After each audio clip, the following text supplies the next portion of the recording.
Welcome to today's class. In the last class, we're able to Thank you. do take our time to do some analysis and explain a lot of things that have to do with visualization as far as Tableau is concerned. And from what we have done so far, we'll begin to see that even though the two tools, Tableau and Power BI, are tools for visualization, they are in a way distinct from each other, from their operative capabilities. You see that Tableau is a champion of colors. Their visuals are very sharp and sweet. And Power BI have a lot of intelligence. The system as if they are almost doing the work for you. But in Tableau, you have to think out. That is one of the important things that we're able to point out. And also remember in that class, I advise us to see if we can be able to give a name to our charts. Even if I have not named them, they are still on sheet 5, sheet 6, sheet 7. I said to give it a name, and we are going to stick on to that so that I can be able to have a uniform name for our work, so that when we start to work on our dashboard, it will be much easier. So today I want to basically dwell on bive rates. Bive rate has to do with visualization that involves two measures. When you have two measures or two variables, we are talking about bive rate. In some visualization, you have more than two. You become multivariate in nature. So we want to have a view and see how we can do some things as far as the average visualization is concerned. Today we'll be seeing if we can be able to create tables. We are consciously going to create tables. Other ones will just be frequently touching one thing or the other. Then we can also see how we can create scatter plots. We can also know how to add thread lines to our work. Then ability to select colors, put color that suits us, and the standard practice that is behind the selection of color. And finally, we're going to also look at how we're going to use date in visualization. I hope time will permit us to touch on all this. So quickly, I would like to bring in the data we'll be using for our work. I sent it to us, but I also want to show you how we can bring more than one data. We have been doing maybe one data, we work with it and the rest. You can actually bring more than one data. So we're going to go to the data and go to new data source. When we get there, it will take us to the connect plan, and the work we're going to do now, we're going to take a work from coffee. It's an important data source from portable work, which I sent. So when I click on text file, it take me to my file. So I look for it where I kept it. Let's see, right?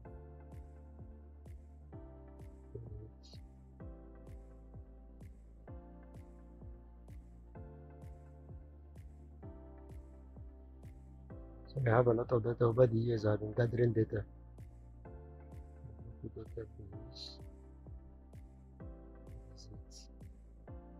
Open it.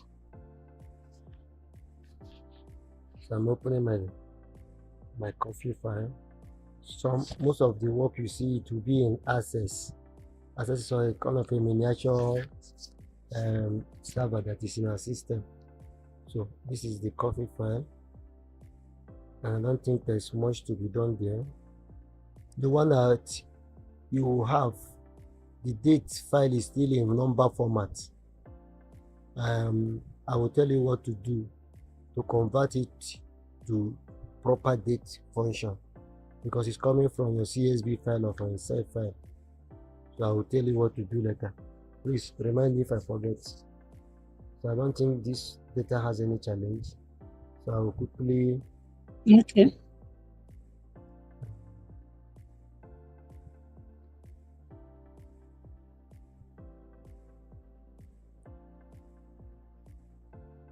go to where I want it to be. On a new page, you can see that the coffee file, the data for coffee has entered. So you can see coffee, and this dark grayish coloration is showing where we are working. The data is different from the other PI Superstore for USC. So this is where we are working. So what are we doing? We want to create tables. So what we do is we drag and drop the product type from dimension. Then when you come here, you look at our data, we have table, and table is dimension. We used to call it dimension and measure, as I told you last time. So we're going to carry the product type. Product type is there, you can see it here. Normally when you have it on the top, we bring it down. So we are seeing the product coffee, espresso, herbal tea, and tea. So I want to create tables, want to know how to create tables. So we have brought it.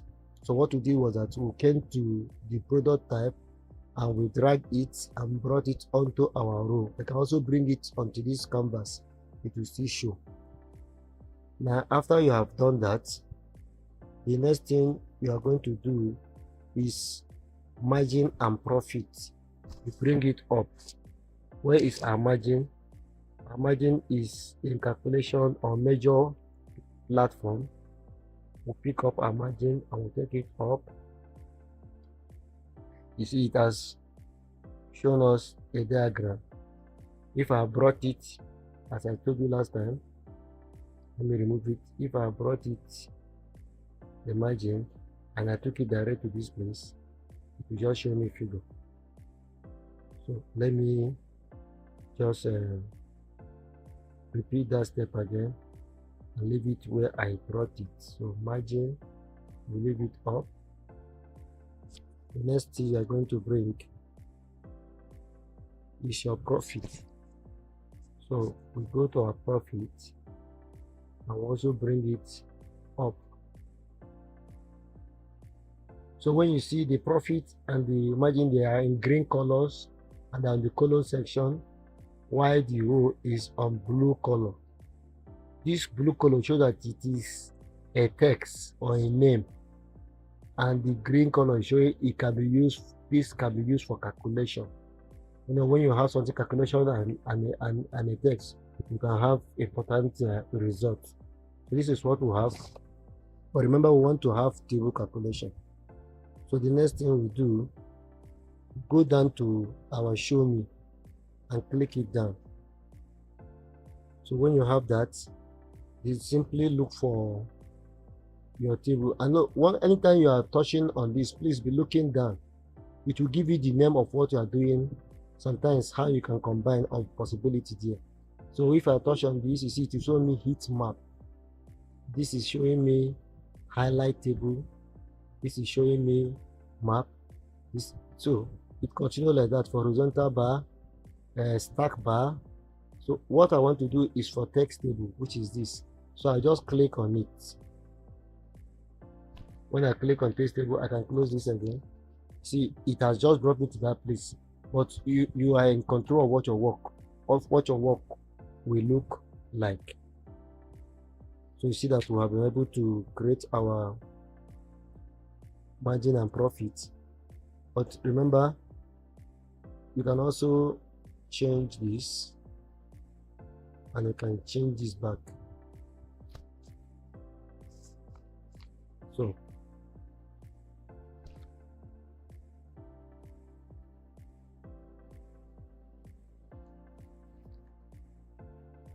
I hope this is clear. So we have been able to set our table. So what is left now is for us to give it a name.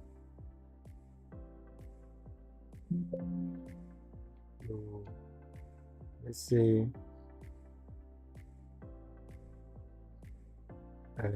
coffee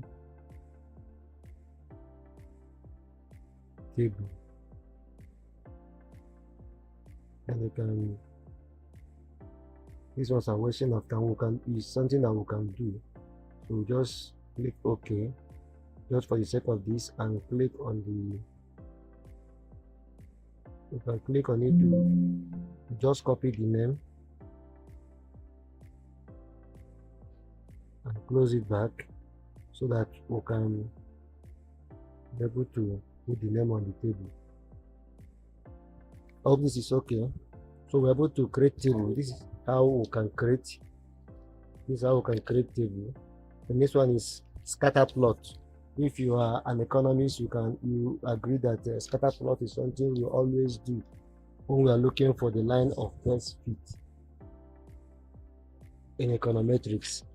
It is also relevant in Tableau visualization. We want to see scatter plot relationship between two variables on a real time on a given chart. So we can be able to see if we can be able to do a lot of things with that. So with that, we are going to use Superstore, sample Superstore, the one I sent. It's not the one from US. It may be the same, but we want to use this particular one. So we are looking at how to introduce data into a work that already has data, and later on we can also go to see how we can be able to relate one table with another, one data with another. So I will go to data again and click on it. You see new data source, what is where we can add. And moreover, if you look down, you see we have two here, coffee and others from BY Superstore US 215. So I come here and I click on new data. It will take me to connect, and this work I'm going to pick is from Excel. So I click on Excel.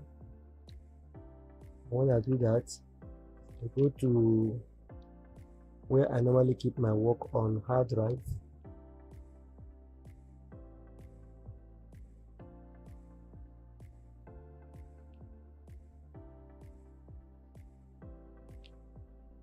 So let's go to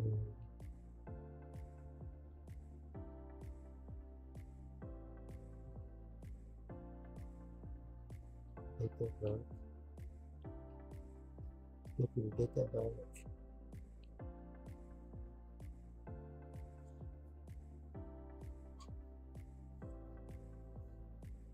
So you can see we have our sample Superstore there. So I click on it. It opens for me.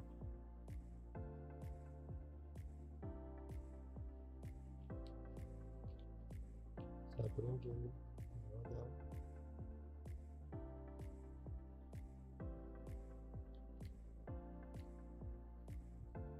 Then I go to my next page, my next sheet.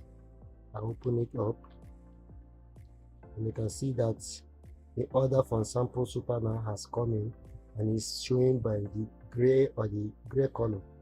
So this is what I have here. So this is what I want to use to do what? To show my scatter plot. So what do we do? So from the toolbar, we will first of all go to the toolbar and look for analysis. Open up the analysis. You can see that we have an aggregate measure that is checked. You first of all uncheck it, remove it, so that there is no relationship in aggregate form. So you now go to your work, look for profit and bring profit to column 12. So this is our profit. We drag it up and lift it in a column 12. See, this thing is showing is because I unchecked that aggregate. So we now drop the cell in row. So come and pick the cells, take it to the row and leave it there. Now you can see that we have our aggregate. Now you're wondering, why did I do that? Okay, if you just for your curiosity, go back to the analysis and check it again. Just give you just one relationship, and that is it. So when you go back again and uncheck, you check it will give you a diverse relationship, and you can see its relationship between sales and profit. So we can be able to trace the area of concentration. Of course, if you like, I also put this label just for study's sake. You see, showing you the sales relationship between sales and profit. This showing you high sales and high profit, but majority of the work is within the 0k level. So you can see that this is how you can be able to create your scatter plot. This is how you can be able to create your data plot. So now the next thing is, how do you add trend lines? We're talking about an economist term. Mostly we are looking at trend. We want to know trend. What is the direction of flow of sales? What is the direction of flow of business? Remember, this is to help business to make decision. Apart from the showing of visual and gaining of insight, everything is directed towards decision making. So we need to have this at the back of our mind.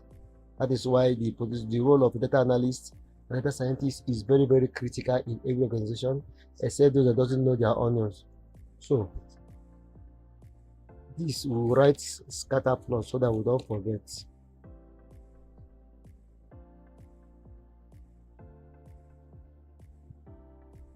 So we write scatter plot and copy it so that it can be on. See. Right, okay. Then we'll go down. Yes. So the next, I want to add trend line. I've spoken something about trend line. Trend line, they are used in observing relationship between two variables. You want to see how A is relating to B. It's also used in predicting of future value. You can use it to make prediction and forecast. As if it is happening this way now, how will it look like in the next 5 years? Trend line helps you to do that, because if you follow that line of trend, you can get to that 5 years and see at least the range in which it is expected to reoccur. So it will help decision makers to now know what to do. So trend line also explain relationship between variables. We'll have a relationship between autonomous, what do you call it now, our simple linear regression model. Say y is equals to m or a plus bc, where we're explaining one is autonomous, one is dependent, one is intercept, one is the slope. So those relationship is what we see in trend line.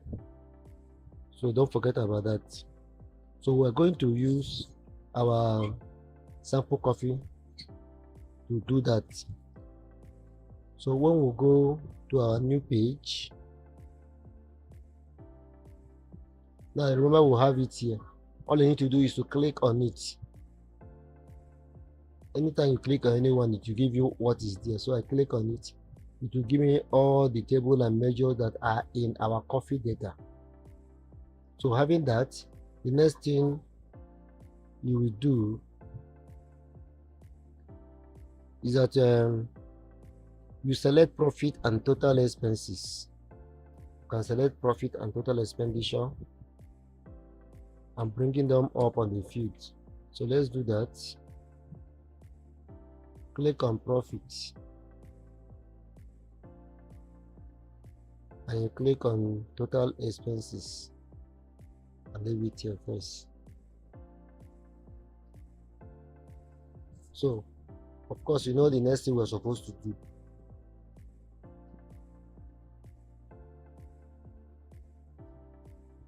So when you open this show line, remember it has a lot of visualization. One of them is scatter plot. So by the time you click on the scatter plot,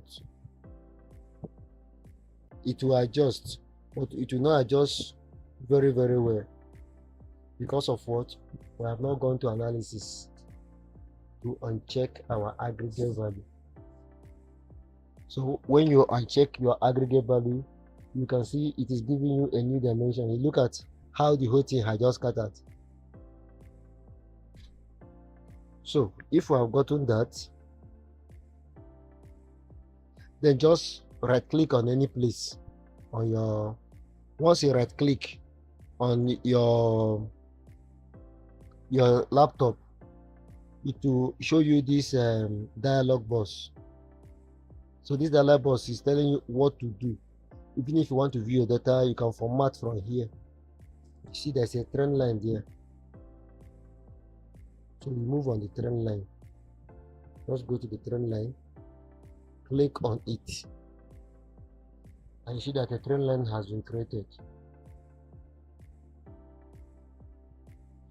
Okay, so this is for simple linear regression.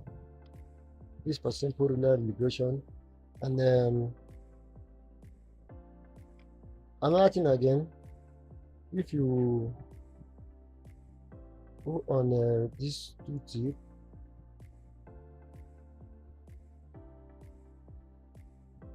right here, something I want to check. Click on it again.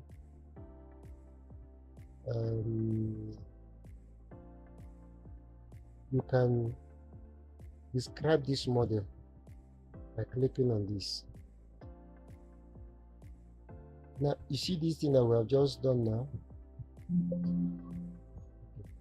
This is just like when you are doing your regression, when we use a lot of we are using eView. By the time you finish analysis, you can be able to print out what your analysis is. It will give you a proper definition of all you have done. This is what we just did now. It is describing the trend line we have for this work. A linear trend model is computed for profit given total expenses. The model may be significant at p-value is less or equal to 0.05. That is one. Then you see the model formula. Total expenses per intercept, number of model observation is given, filtered observation, mode of degree of freedom is given, and it goes down to give you the total interpretation of what you want to do. And you can actually copy this out. You can copy this out and you can bring it, maybe, let me see, I can paste it on my work.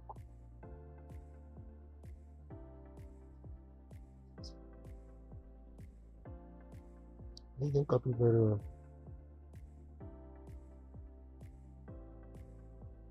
So you can also try it. You can copy this and take it elsewhere. It can be printed out and it can be used for work. I think there was one I tried. There was one I tried this. You can see it up.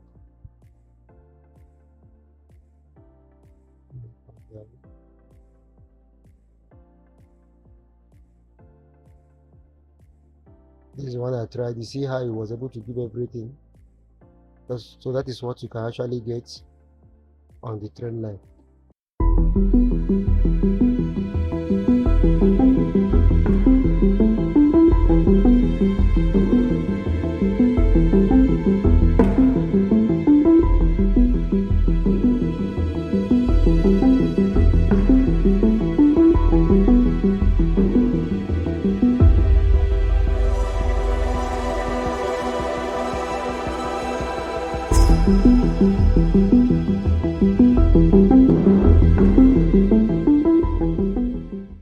It's all right. Excuse me. So see, we are able to establish our trend line. Now this is a simple linear regression model. We can also establish complex models like exponential model. We can also present polynomial of different degrees. These are not like this. So to do that, what we are going to do is simple. Let's copy out this one that we have just done. Let's copy out this one that we just done. So how do we do it? You can duplicate this work. I duplicated, you see it's showing me this. So once I've done that, I can change this trend line to a different something. Now go to analytics and click on it.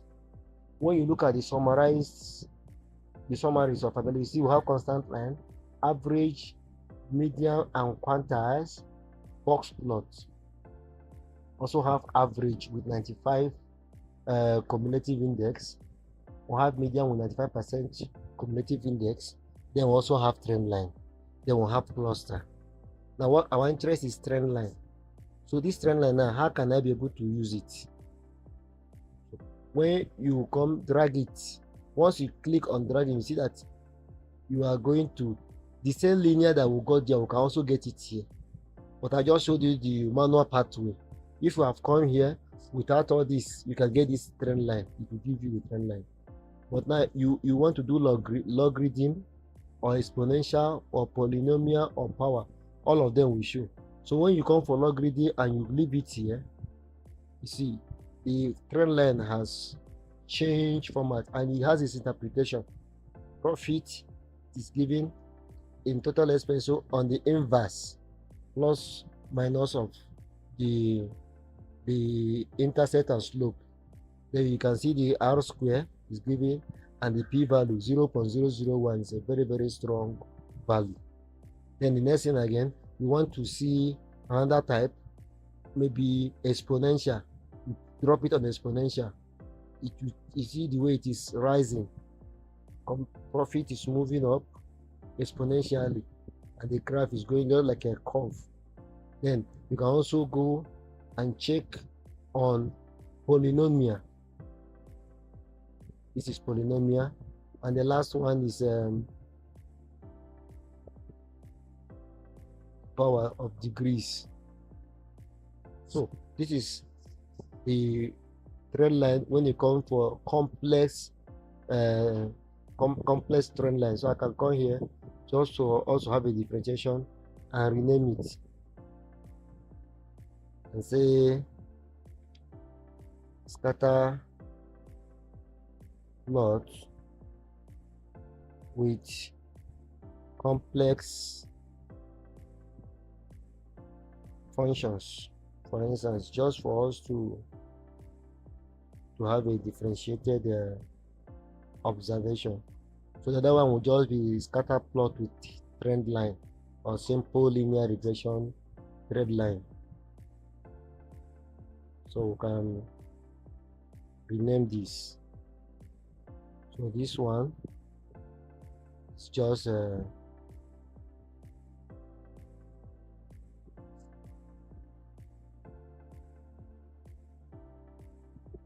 scatter plot with trend line or linear trend line.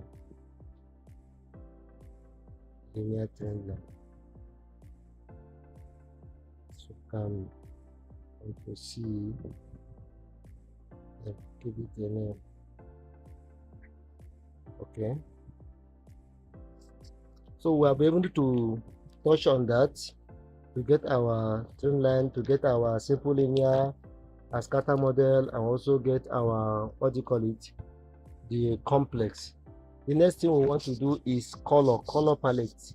How do we select color? It is not enough coming to the color pane and put to color and put. Sometimes it is not uniform. I remember I talked about color earlier, that colors are supposed to be obeying some best practices rule.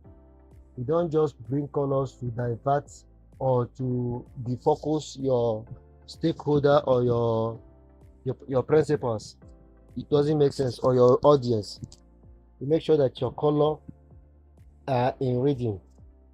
If it is that blue color, they within that range of blue, so that people will will lose focus on color and concentrate on issue and matter that you are trying to analyze. So that is what that trend coloration has been maybe expanded on this work. So we want to get color, but how do we get the color? That is the selection of color, because color is one of the strongest trends that Tableau have.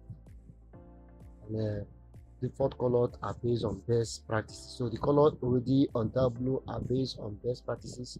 Have that at the back of your mind. But you can also put your own color to suit what you want to do. Or maybe the people you are working for, they have a particular logo and the logo has colors.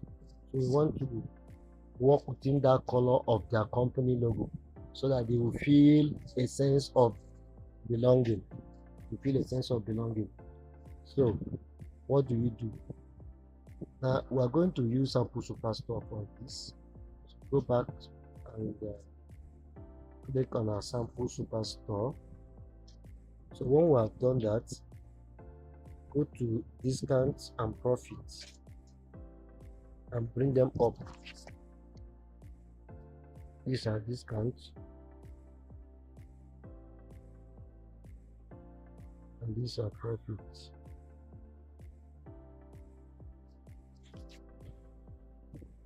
So after we have done that, we will now the scatter plot. Go to your menu and touch on the scatter plot. Then you go to analysis and uncheck this aggregate. This is giving us a kind of a relationship between the discount that was given and the profit that the company is making, as you can see from there. So now you bring a category and drop it on color. So what is our category? This is our category here. Put it on color. See, the color has changed based on category. So close this, show me. You can see that we'll have the category here. Like what I normally do, I bring it to this one so I can be seeing it clearly. Over your cursor, you will see highlights and you can see drop down. These things you are seeing are very, very important, even though they are very small, but they are small but mighty. So click on the drop down to give you some information. Here you can format your legend. You can either leave your title or remove it, or you can edit the title, or you can highlight a selected item. You can sort it by ascending or descending order. You can even hide the card. They are all at our discretion depending on what to do. But what we want to do here now is color.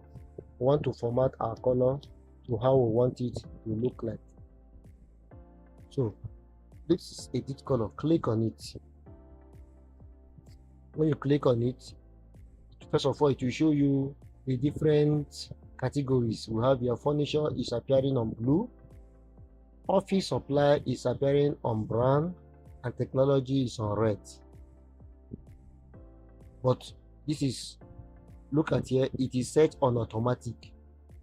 As I told you, on default it's on best practices, so it is set on automatic. But you want to alter it to achieve a particular desire. That is why we are here.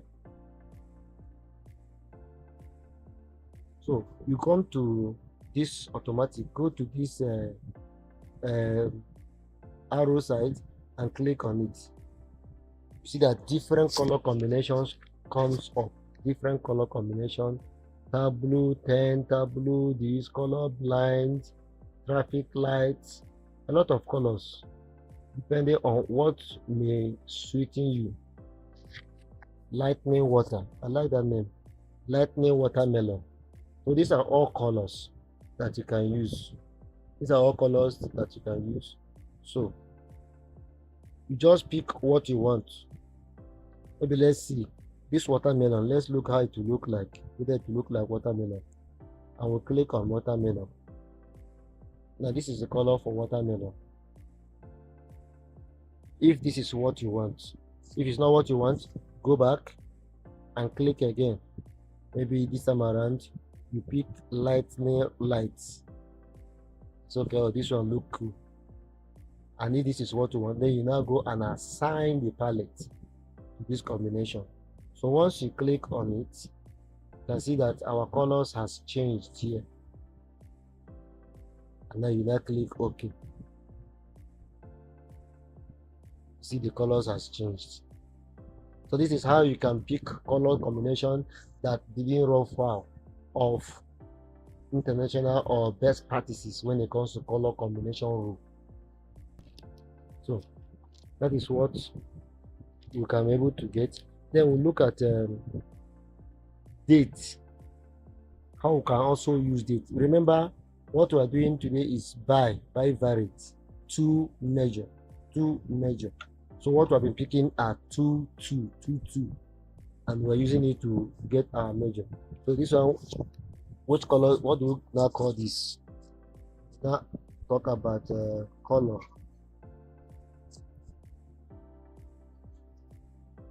Call it color manipulation.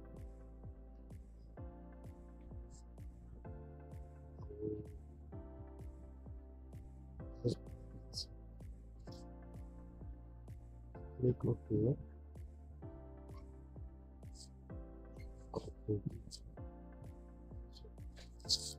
We have done that. So the next thing we are going to do is we look at dates. Remember, in the last class we had, we were talking about date. I showed you something about continuous date or data and discrete data or the date information. Discrete has to do with number that has beginning and end, while continuous does not have an end. And even in the arrangement, it is shown differently. Why discrete will come on blue, the continuous will come on green. So let's visualize what we are saying. So we are going to use coffee, our coffee data for this. So we go to coffee. So select inventory and sell. So we go and pick inventory and bring it up. Always look at these ratings. It's very important. It's telling the number how they occur, so that you can be able to know if they are occurring on the same range. Sometimes they are important when you want to do comparative analysis. When their magnitude are very large apart, it may be problematic. So you need to standardize it. So the next thing we do, we go to sales, bring sales up. So after we have done this, the next thing we are going to do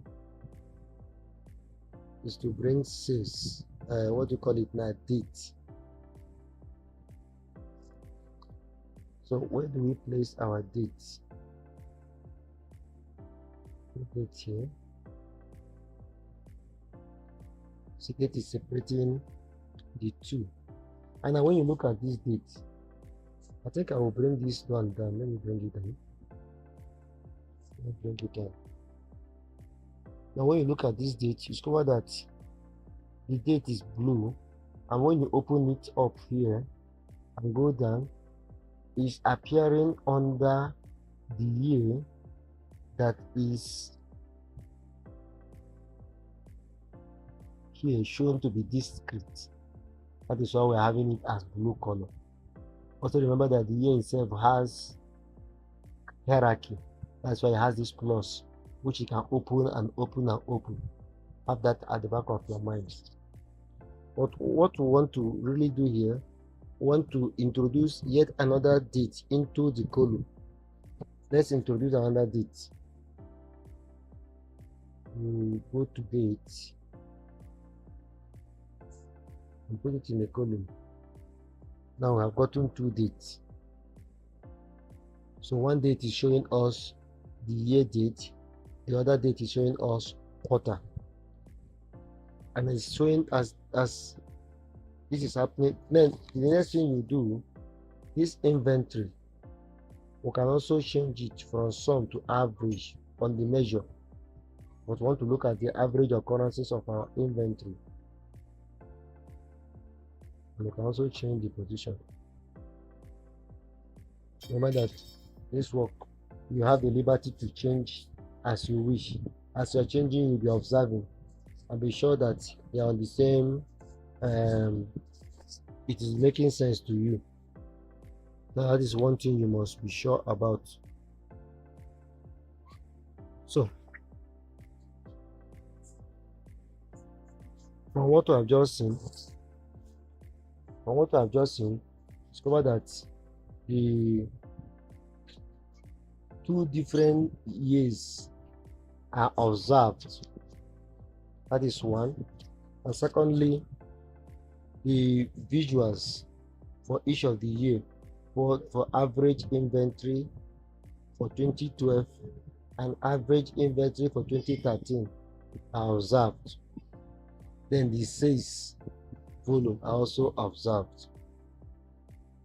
Now you can see that the sales are in hundred of thousand, while this is just in 100. Also have that in your mind. And you can see the quarters: first quarter, second quarter, third quarter, fourth quarter, amongst all. So we're able to aggregate our work and get our dates. So date function is working efficiently as long as this is concerned. So we have been able to, so we can also give it a name. We call it inventory and sales by year. Inventory and sales by date. This type of name will give so that we can be able to remember the relationship, what our work was based on. Because the truth is that after many months, after many years, you come back to this work, you will not remember what happened there. It looks like film to you. So this is how we're able to do all this. We have been able to create our table. So you know how to create table. We have been able to show, to have our scatter plot. So we know how to bring two relationships and look at them from the original perspective. Then you can also have scatter plot with linear line, the line of best fit, that is what we call it. And the next one is scatter plot with a complex line, whether it is logarithm, or it is exponential, or polynomial of degree, anything, or even power. It can be charted. You can be able to visualize it and see where it takes us to. Now we can be able to also know how to manipulate colors, how to combine color, change the color outside of these our quick colors. You can do better with that. Then you can also be able to have an inventory to look at date function as far as our work is concerned. In today's world, data is the new gold. Data scientists unlock insights from raw information. They use statistical methods to analyze trends. Data analysts convert data into visual stories. By creating dashboards, they help organizations make informed decisions. Machine learning models can predict future outcomes. They identify patterns that aren't visible to the naked eye. Data cleaning ensures accuracy in analysis. Collaboration across departments enhances data insights. They utilize programming languages like Python and R for analysis. Cloud computing resources expand their capabilities. With big data, they tackle complex challenges across industries. Ethics in data science ensures responsible use of information. The future of data science looks bright with endless possibilities.